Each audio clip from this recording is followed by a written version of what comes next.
আসসালামু আলাইকুম। আজকে আমরা কাজ শক্তি ক্ষমতার সেকেন্ড লেকচার সিরিজ অর্থাৎ শক্তির যে লেকচার সেই লেকচারগুলো শুরু করব। তো আজকে থেকে আমাদের লেকচার হবে হচ্ছে 2, অর্থাৎ শক্তির লেকচারগুলো আজকে থেকে আমরা আলোচনা করব। শক্তি বিষয়ক যে আলোচনাগুলো রয়েছে সেগুলো পড়ব।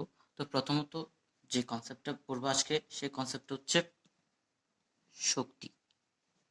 শক্তি নিয়ে কিছু এর আগের লেকচার আমরা হালকা পাতলা পড়েছি, তবে আজকে থেকে আসলে একদম ডিটেলস আলোচনা করব। শক্তির কি প্রকারভেদ, যান্ত্রিক শক্তি, গতিশক্তি, বিভব শক্তি বা এসবের আর কি কি রয়েছে, তারপরে অ্যাপ্লিকেশন, এইসব জিনিস নিয়ে মোটামুটি এই লেকচারে আলোচনা থাকবে। তো আজকে যে জিনিস প্রথমে যে কনসেপ্টটা পড়বো সেই কনসেপ্ট হচ্ছে আসলে শক্তি। শক্তি কি আসলে? তো শক্তিকে যদি আমরা ডিফাইন করতে চাই, কিভাবে ডিফাইন করতে পারি? প্রথম কথা হচ্ছে একটা বস্তুর একটা একটা বস্তু আছে, একটা বস্তু যদি কাজ করতে পারে তখন আমরা বলি হচ্ছে ওই বস্তুটার আসলে শক্তি আছে। যদি উল্টোভাবে বলতে চাই, একটা বস্তুর শক্তি আছে মানে ওই বস্তুটা আসলে কাজ করতে পারে। এখন একটা বস্তুর শক্তি যদি বেশি হয় তার মানে সে বেশি কাজ করতে পারবে, যদি শক্তি কম হয় তার মানে সে কম কাজ করতে পারবে। অর্থাৎ কাজ হচ্ছে একটা বস্তুর শক্তির পরিমাপ। অর্থাৎ শক্তিটা কি আসলে? শক্তি হচ্ছে একটা বস্তু শক্তি আছে মানে সে আসলে কাজ করতে পারবে। তারপর আমরা লিখতে পারি শক্তি কিছুই না, শক্তি হলো একটা বস্তুর কাজ করার সামর্থ্য। এই লাইনটা খুব ইম্পর্টেন্ট একটা লাইন, যেটা আমাদের অনেক কনসেপ্ট বিল্ড আপ করতে সহায়তা করবে। তারপর আমরা এখানে নোট ডাউন করে রাখলাম শক্তি কি? শক্তি হলো আসলে কিছুই না, জাস্ট কাজ করার সামর্থ্য। একটা বস্তু যদি কাজ করতে পারে তখন বলি আমরা যেহেতু শক্তি আছে, তার মানে একটা বস্তুর শক্তি মানে হচ্ছে ওই বস্তুটার কাজ করার সামর্থ্য। ঠিক আছে, এটাই হলো শক্তি। এখন আমরা হচ্ছে শক্তির যে বিভিন্ন রূপ ওই রূপগুলো নিয়ে পড়বো। শক্তির বিভিন্ন রূপ বলতে আসলে শক্তির অনেকগুলো রূপ রয়েছে, যেমন আলোক শক্তি, বিদ্যুৎ শক্তি, তারপর হচ্ছে যান্ত্রিক শক্তি, এর মধ্যে আছে গতিশক্তি, বিভব শক্তি, এরকম তড়িৎ শক্তি, অনেক শক্তি রয়েছে। এবার শক্তি এক এক থেকে এক এক রূপে অবস্থান করে। এখন আমরা চাইলে কিন্তু শক্তির এক রূপ থেকে অন্য রূপে কনভার্ট করতে পারি। তো শক্তি পুরো পৃথিবীর মধ্যে অনেকগুলো রূপে অবস্থান করে। এর মধ্যে তার মানে আমরা যেটা বললাম শক্তির অনেকগুলো রূপ রয়েছে।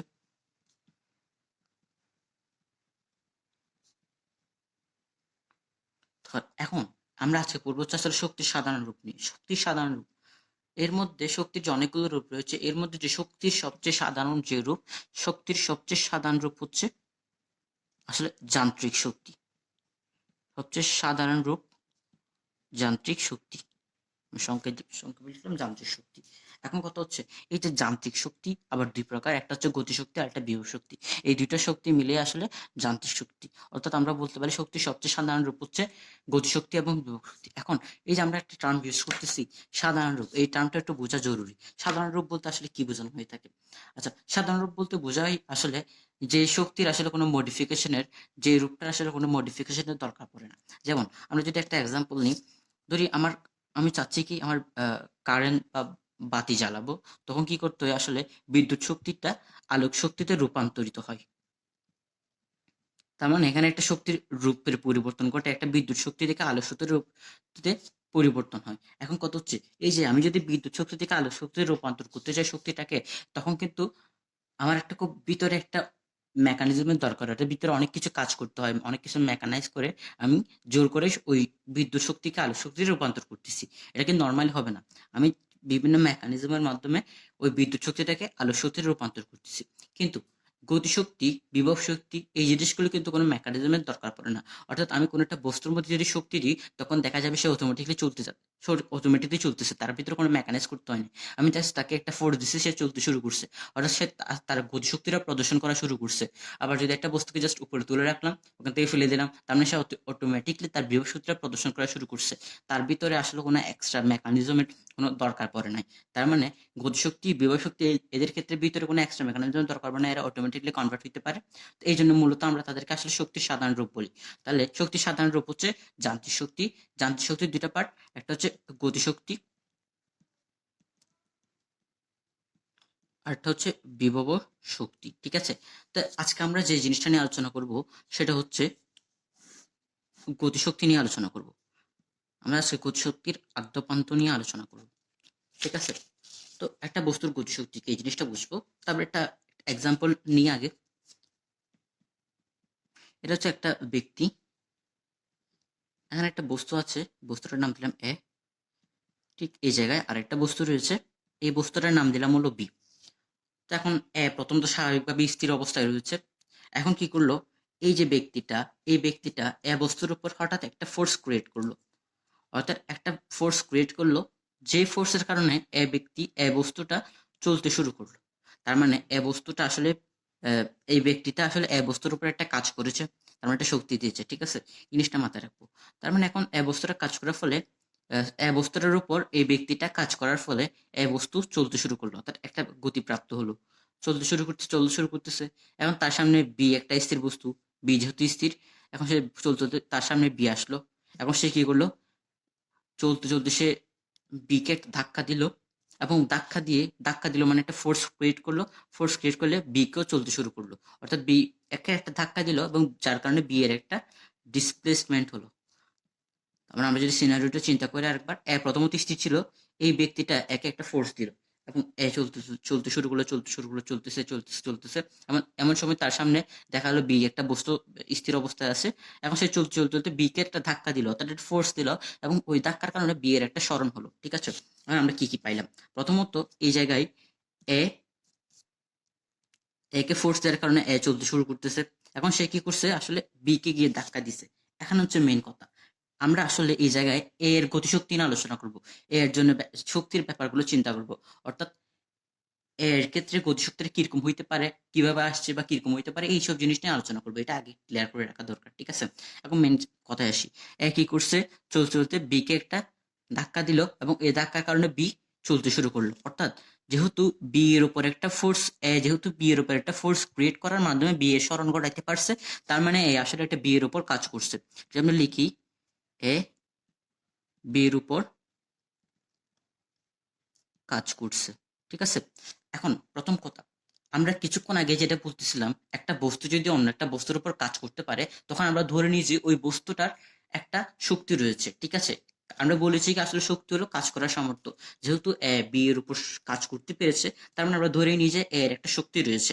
তার মানে যেহেতু কাজ করতে পেরেছে, আমরা ধরে নিই এর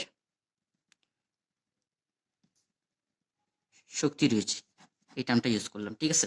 এখন এই শক্তিটা নিয়ে মূলত কথা হবে, আসলে এই শক্তিটা কিরকম শক্তি, এই শক্তিটা যে গতিশক্তি, এই জিনিসটা আমরা আসলে বোঝাতে চাচ্ছি, কিভাবে গতিশক্তি হলো এই জিনিসটা বুঝবো আর কি প্রথমে। এখন জিনিসটা চিন্তা করি, এই শক্তি নিয়ে তো মূলত কথাবার্তা হবে, এই শক্তিটা আসলে কি, কোন ধরনের শক্তি, এটা নিয়ে কথাবার্তা হবে, ঠিক আছে। তো প্রথমত চিন্তা করি, যখন স্থির ছিল, যখন স্থির, তখন কি সে বি এর উপর কাজ করতে পারতো কিনা। যখন স্থির, যদি স্থির থাকতো, তখন কি সে বি এর উপর কাজ করতে পারতো কিনা, অবভিয়াসলি সে বি এর উপর কাজ করতে পারতো না। কিন্তু যখনই গতিশীল হয়েছে, তখনই সে আসলে বি এর উপর কাজ করতে পেরেছে। অর্থাৎ যখন স্থির ছিল তখন সে কিন্তু কাজ করতে পারতো না, কিন্তু যখনই সে গতিশীল হয়েছে, তখনই কিন্তু সে বি এর উপর কাজ করতে পেরেছে। অর্থাৎ এই জায়গায় মেইন ফ্যাক্টর কি, মেইন ফ্যাক্টরটা হচ্ছে আসলে এর গতিশীল হওয়ার ব্যাপারটা। আমরা বলছি যেহেতু এ কাজ করতে পেরেছে, মেইন জিনিসটা ক্লিয়ার করি, যেহেতু এই কাজ করতে পেরেছে, তার মানে এর মধ্যে শক্তি রয়েছে। এখন এই শক্তির ব্যাপারটা যদি আমরা ভিতরে গেটে দেখলাম যে আসলে এ গতিশীল হওয়ার কারণে এই শক্তিটা পেয়েছে, গতিশীল হওয়ার কারণে এই শক্তিটা আসছে। তার মানে এই যে শক্তিটা, এই যে এর মধ্যে যে শক্তিটা, এই শক্তিটা আসলে গতিশক্তি। কেন, গতির জন্য শক্তি। তার মানে এই শক্তির আসলে কি, গতির জন্য শক্তি। কেন গতি, আর যেটা একবার দেখি, যখন স্থির ছিল তখন কিন্তু সে কাজটা করতে পারেনি, তার মানে তখন তার শক্তি ছিল না। কিন্তু যখনই গতিশীল হয়েছে, তখনই সে আসলে কাজটা করতে পেরেছে। তার মানে এই যে শক্তিটা গতিশীল হওয়ার কারণে পেরেছে কাজ, তার মানে আমরা বলতে পারি আসলে এই যে যে শক্তিটা, এই শক্তিটা আসলে গতির জন্য শক্তি। অর্থাৎ যে শক্তিটা এখানে ইউজ করছে সে, এই শক্তিটা হবে আসলে কি, গতিশক্তি। তাহলে আমরা বুঝলাম কি আসলে গতিশক্তি। আরেকটা উদাহরণ নিই, তাহলে জিনিসটা ক্লিয়ার হবে, গতিশক্তি আসলে কিভাবে ভূমিকা রাখে আর কি, এই জিনিসটা বুঝতে ক্লিয়ার হবে আর কি, গতিশক্তির টার্মটা আরো একটু ভালোভাবে বুঝতে হবে। আমরা চিন্তা করি এখানে একটা কাঁচ আছে, এটা কাঁচ, তো কাঁচের সাথে লেগে একটা পাথর রাখলাম আমরা, ঠিক আছে। এখন এই পাথরটা কিন্তু কাঁচের কোনো ক্ষতি করতেছে না, কিন্তু যখনই সেকেন্ড সিনারিওতে যাই, আমরা এই কাঁচ রাখলাম, আবার এখান থেকে একটা পাথর এর উপর কাঁচটার উপর থ্রো করলাম, অর্থাৎ পাথরটা একটা গতি পেয়ে এখানে আসছে। এখন দেখা গেলো এই অবস্থায় পাথরটা কাঁচটাকে ভেঙে ভিতরে চলে গেছে, অর্থাৎ কাঁচটার উপর ভেঙে ফেলছে, অর্থাৎ কাঁচের উপর একটা কাজ করতে পারছে। এখন দেখি এই পাথর যখন স্থির ছিল তখন কিন্তু সে কাচের উপর কাজ করতে পারেনি, যখনই সে গতিশীল হয়েছে তখনই কিন্তু সে আসলে কাচের উপর কাজ করতে পেরেছে। অর্থাৎ এই যে শক্তিটা, তার শক্তিটা আসলে গতির জন্য শক্তিটা আসলে গতির জন্য, মানে গতির মাধ্যমে আসছে। শক্তিটা আসলে কোথা থেকে আসছে? গতির মাধ্যমে আসছে। তার মানে এই যে শক্তিটা, এই শক্তিটাকে আমরা কি বলবো? গতিশক্তি। এখন আমরা গতিশক্তির যে মেন সংজ্ঞা, সেই মেন সংজ্ঞাটা এখান থেকে আমরা আলোচনা করবো, ঠিক আছে? মেন সংজ্ঞা কি তাহলে? সংজ্ঞা হচ্ছে কোনো গতিশীল বস্তু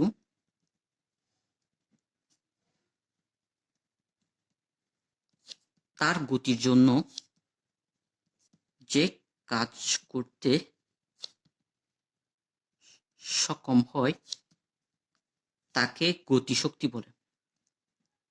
সংজ্ঞাটা একটু বুঝি আমরা। বলছি কি, প্রথমত কোনো গতিশীল বস্তুর কথা বলছি।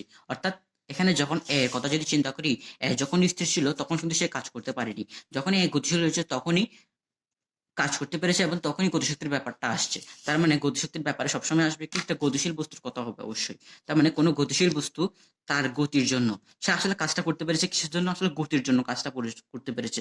তার গতির জন্য যে কাজটা করতে পারছে, তার মানে তার গতি থাকার কারণে সে কিন্তু কাজটা করতে পারছে। স্থির যখন ছিল তখন সে কাজটা করতে পারেনি, তার মানে তার গতির জন্য যে কাজ করতে সক্ষম হয় তাকে বলছে গতিশক্তি। যেহেতু আমরা আগেই বলেছি আমরা শক্তিটাকে কাজের মাধ্যমে প্রকাশ করব, তাই যে কাজ করতে সক্ষম হয় তাকে গতিশক্তি বলবো। অর্থাৎ কাজের মাধ্যমে এখনো দেখি আমরা দেখতেছি এই শক্তিটাকে, যে গতিশক্তি একটা শক্তি, সেই শক্তিটাকে আমরা কাজের মাধ্যমে প্রকাশ করতেছি, ঠিক আছে? এটা হচ্ছে মূলত সংজ্ঞা। কোনো গতিশীল বস্তু তার গতির জন্য যে কাজ করতে সক্ষম হয় তাকে গতিশক্তি বলি।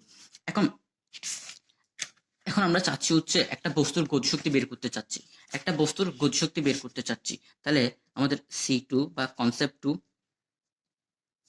আমরা কি নিয়ে আলোচনা করবো? আসলে গতিশক্তি কেমনে বের করবো, একটা বস্তুর আসলে গতিশক্তি বের করবো, কিভাবে গতিশক্তি বের করবো, এই জিনিসটা একটু আমরা লজিক্যালি একটু অ্যানালাইসিস করার চেষ্টা করবো, ঠিক আছে? তো একটা বস্তু যদি গতিশক্তি বের করতে চাই, তার মানে আমার একটা সূত্র লাগবে। এবার সূত্রটা কিভাবে আসবে ওই জিনিসটা একটু বুঝবো, ঠিক আছে? প্রথম কথা হচ্ছে, তার মানে আমরা কি গতিশক্তি বের করতে চাচ্ছি। এখন এই যে গতিশক্তি, এই গতিশক্তিটা আসলে কার উপর ডিপেন্ড করে? এই গতিশক্তিটা আসলে বস্তুর গতির উপর ডিপেন্ড করে, বস্তুর গতির উপর ডিপেন্ড করে। আমরা যে বলছি একটা বস্তুর গতিশক্তি বের করতে চাচ্ছি, তার মানে আমাকে বুঝতে পারছে এই গতিশক্তিটা কার উপর ডিপেন্ড করতেছে। এই গতিশক্তিটা আসলে একটা বস্তুর গতির উপর ডিপেন্ড করে। আচ্ছা, একটা বস্তুর গতি বলতে কি বুঝাই আমরা? একটা বস্তুর গতি বলতে আসলে আমরা তার বেগকে বুঝি। তাহলে আমরা যদি একটু আরো একটু স্পেসিফাই করি, তাহলে বলতে পারি একটা বস্তুর গতি বলতে আসলে বেগকে বুঝি। তার মানে বেগের মাধ্যমে আমরা আসলে গতিশক্তিকে প্রকাশ করব। কেন গতি বলতে আমরা বেগকে বুঝি, বা কেন গতিটা গতিশক্তির উপর ডিপেন্ড করে, সেটা আমরা একটু বুঝি। একটু দেখি এই সাইডে, যদি কোনো একটা বস্তু গতি বেশি হয়, তার মানে তার কিন্তু গতিশক্তি বেশি হবে। কেমনে বুঝলাম তার গতিশক্তি বেশি হবে? গতিশক্তি মানে কি আসলে একটা, আমরা আগে দেখছি গতিশক্তি মানে একটা শক্তি, তার মানে একটা কাজ করার ক্ষমতা। গতির মাধ্যমে একটা সে কাজ করবে। গতিশক্তি হচ্ছে কি এক ধরনের কাজ করার শক্তি, এক ধরনের কাজ করার শক্তি, ঠিক আছে? তো এখন একটা বস্তুর বেশি গতিসম্পন্ন বস্তু যে কাজ করতে পারবে, গতিসম্পন্ন বস্তু তার চেয়ে একটু কম কাজ করতে পারবে। অর্থাৎ এই জায়গায় মেইন ফ্যাক্টরটা আসলে গতি। একটা বস্তুর যদি গতি বেশি হয় তার মানে সে বেশি কাজ করতে পারবে, অর্থাৎ তার গতিশক্তি বেশি। একটা বস্তুর গতি কম হওয়া মানে সে কম কাজ করতে পারবে, তার মানে তার গতিশক্তি কম। এটা বুঝেছি। তার মানে গতিশক্তি জিনিসটা আসলে গতির উপর ডিপেন্ড করে। এখন গতি বলতে আমরা আসলে বুঝাই ব্যাগকে, একটা বস্তুর ব্যাগের মাধ্যমে কিন্তু আমরা গতিকে প্রকাশ করি। অর্থাৎ একটা বস্তুর ব্যাগ বেশি মানে আসলে তার গতিটা বেশি, একটা বস্তুর ব্যাগ কম মানে আসলে তার গতিটা কম। অর্থাৎ আলটিমেটলি আমরা গতিশক্তিটা বের করতে চাচ্ছি কার মাধ্যমে? গতিশক্তি ডিপেন্ডেন্ট রাশির মাধ্যমে। গতিশক্তি ডিপেন্ডেন্ট রাশি হচ্ছে কি এখানে ব্যাগ। অর্থাৎ একটা বস্তুর ব্যাগের কে অ্যানালাইসিস করার মাধ্যমে আমরা তার গতিশক্তিটাকে বের করব, ঠিক আছে? তো গতিশক্তি বের করার জন্য আমরা দুইটা সিনারিও নিব। সিনারিও 1, একটা বস্তু আছে এখানে, এই বস্তুটার আদিবেগ হচ্ছে 0, মানে সেই স্থির অবস্থায় আছে। এখন কি করলাম, তাকে একটা ফোর্স ক্রিয়েট করলাম, তার উপর একটা ফোর্স প্রয়োগ করলাম। ফোর্স প্রয়োগের কারণে বস্তুটা বি বেগ প্রাপ্ত হলো। অর্থাৎ এতটুকু পর্যন্ত ফোর্স দিছি আমি, এবং এই জায়গায় সে বি বেগ প্রাপ্ত হইল, ঠিক আছে? এখন এরপরে ফোর্স যেহেতু নিয়ে তার মানে সে এখানে সে সমবেগে চলবে। যেহেতু এইটুকু জায়গায় তাকে আর ফোর্স দিইনি, তার মানে এইটুকু জায়গায় সে সমবেগে চলবে। আমি আরেকবার বলি, প্রথমত বস্তুটা স্থির অবস্থায় ছিল, তার মানে তার আদিবেগ ছিল 0। এরপর তাকে একটা ফোর্স দিয়েছি, এখন সে চলতে চলতে চলতে সে চলতেছে, একটা ত্বরণ পাইছে। ফোর্স যখন স্টপ করছি তখন দেখা গেল তার ব্যাক হইছে হচ্ছে বি পর্যন্ত ব্যাক হইছে। তার মানে এতটুকু রিজনে আমরা কি দিছি আসলে? এফ দিছি। ঠিক আছে। এরপরে এতটুকু বাকি অংশটুকু কিন্তু আমরা এফ দিনি, তার মানে যেহেতু এফ দিনি তার মানে ত্বরণ থাকবে না, আসলে বস্তুর সমবেগে চলতে থাকবে। তার মানে এতটুকু এখানে যেহেতু বি বেগ অ্যারাইজ করছে, তার মানে বাকি সব অঞ্চলগুলোতে কি থাকবে, বি বেগ থাকবে। এই জিনিসটা আগে ক্লিয়ার হওয়া প্রয়োজন। বাকি সব জায়গায় বি বেগ থাকবে, যেহেতু এই জায়গায় ফোর্সটা নাই। ঠিক আছে, এটা হচ্ছে প্রথম সিনারিও। এখন প্রথম সিনারিওর জন্য আমরা আসলে এই বস্তুটার গতিশক্তিটা বের করবো। ঠিক আছে, তো এর আগে বলছি কি গতিশক্তি কার মাধ্যমে বের করব, আমরা বের করবো আসলে বি এর মাধ্যমে বের করব, বি এর মাধ্যমে বের করব। এখন আমরা লিখি বস্তুটা গতিশক্তি যদি ইকা হয়, আমরা জানি গতিশক্তি হচ্ছে একটা শক্তি। তা আমরা আগেই বলছি হচ্ছে একটা শক্তিকে আমরা কাজের মাধ্যমে প্রকাশ করব, একটা শক্তিকে আমরা কি করব, কাজের মাধ্যমে প্রকাশ করব। ঠিক আছে, তারপরে আমরা লিখতে পারি আসলে কাজ ইকে সমান ডাব্লিউ। এখন আমরা জানি ডাব্লিউ সমান এফ এস, সিম্পল ফর্মটা নিলাম আমরা, এফ এস কনস্ট্যান্ট আগে যে সিম্পল ফর্মটাই নিলাম আপাতত। তার মানে গতিশক্তি সমান ডাব্লিউ, ডাব্লিউ সমান এফ এস। কেন ডাব্লিউ, কারণ আমরা আগে বুঝতে হচ্ছে শক্তিকে আমরা কাজের মাধ্যমে প্রকাশ করবো, আলাদা কোনো কিছু আনবো না। যেহেতু শক্তি কাজের মাধ্যমে, শক্তির কাজ সমতুল, তার মানে শক্তিকে আমরা কাজের মাধ্যমে প্রকাশ করব। এখন ডাব্লিউ সমান এফ এস। ঠিক আছে, তো আমরা যদি বস্তুর কোয়ান্টিটি লিখি, বস্তুর কোয়ান্টিটি বলতে ভর, একটা বস্তুর ব্যাগ, একটা বস্তুর ভর, এগুলো হচ্ছে বস্তুর কোয়ান্টিটি। তো এগুলো যদি লিখি এম এ এস। ঠিক আছে, এখন আমরা চাচ্ছি একটা বস্তুর গতিশক্তি কিসের মাধ্যমে প্রকাশ করবো, তার বেগের মাধ্যমে প্রকাশ করব। তো তার মানে এখানে বেগ আনতে হবে, এই রাশিগুলোতে আসলে বেগ আনতে হবে। এখন আমরা কি করব, তাহলে আমাদের টার্গেট হবে এ এস কে নিয়ে যাব, এ এস চলে যাবে, বি আসবে, এস কে ওটাই বি কে আনবো। কেন, কারণ আমরা চাচ্ছি আসলে একটা বস্তুর গতিশক্তিকে তার বেগের মাধ্যমে প্রকাশ করতে। ঠিক আছে, তার মানে আমাদের টার্গেট হচ্ছে এস কে নিয়ে যাব, বি কে আনবো। তো এই জন্য কি করতে হবে, এই জন্য একটা এস এবং বি এর সম্পর্কযুক্ত একটা সূত্র লাগবে, একটা সম্পর্ক লাগবে, এস এবং বি এর সম্পর্ক লাগবে। এই সম্পর্কটা আসলে কোন জায়গায় পাওয়া যায়, এই সম্পর্কটা পাওয়া যায় আসলে গতিসূত্রে পাওয়া যায়। তো আমরা কি করবো, গতিসূত্রে চলে যাব। তাই গেলাম গতিসূত্র। তো গতিসূত্রে এমন একটা সূত্র লাগবে যে সূত্রে বিও আছে, এস ও আছে, এবং আমরা ওখানে আসলে এক্সচেঞ্জ করব। ঠিক আছে, এবং একটা সূত্র হচ্ছে আমরা জানি ভি স্কয়ার সমান ইউ স্কয়ার প্লাস 2s। এখন এই জায়গায় যেহেতু ইউ জিরো, তার মানে আমরা যদি লিখতে পারি বি স্কয়ার সমান আসলে 2as। এখন যেহেতু আমরা এস এর মাধ্যমে ইয়া করতে চাচ্ছি, এস সমান বি স্কয়ার বাই 2। এখন এই জায়গায় যদি এস এর মান বসাই দিই আমরা M into B square by 2, অর্থাৎ equals to half of M B square. অর্থাৎ এই সিনারিওর জন্য কে হচ্ছে half of M B square. এই সিনারিও আপাতত পড়তেছি, নেক্সট ক্লাসে আমরা সিনারিও 2 এর মাধ্যমে আসলে গতিশক্তির পুরো একটা সাম আপ দিব।